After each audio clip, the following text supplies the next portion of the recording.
በሽማግሌዎች ምርጫ መምረጥና መመረጥ የሚቻለው መጽሐፍ ቅዱሳዊ ምርጫ እንዴት ነው? አሁን ሊያጣላኝ ነው።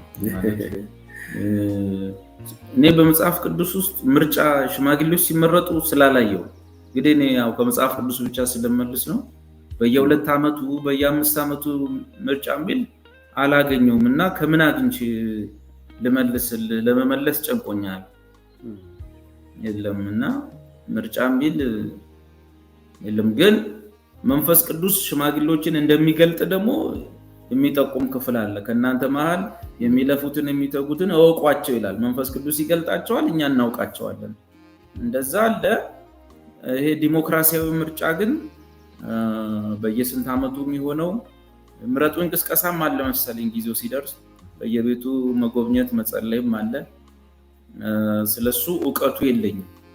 በእኛ ቤተክርስቲያን ውስጥ መንፈስ ቅዱስ ራሱ የገለጣቸው ሰዎች ስራው ላይ ሲሰማሩ ተገኙ፣ ዕውቅና ሰጠናቸው ወይም ዕውቅና ተሰጣቸው።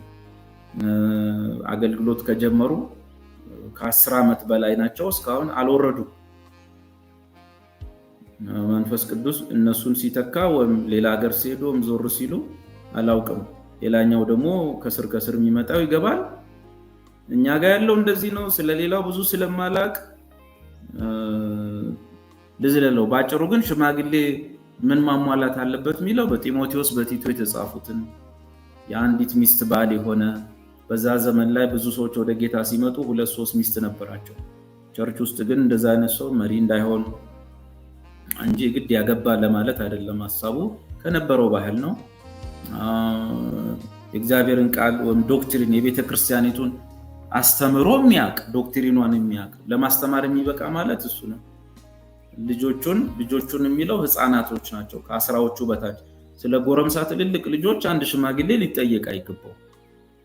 የተገለጠበት የግሪኩ ቃል ለትልልቅ ልጆች ይሄ ሳንስ የሆኑ ለተለቁ ሳይሆን ታች ላሉ ቴክኖን ለሆኑት ለነሱ ህፃናት ማለት ነው። እነሱም በአግባቡ የሚመራ ነው የሚለው። አንድ የቤተክርስቲያን ሽማግሌ የ20 ዓመት ልጁ ወይም የ30 ዓመት ልጁ ቦዘኔ ቢሆንበት የእርሶ ልጅ ቦዘኔ ነው አይመረጡም አይባል።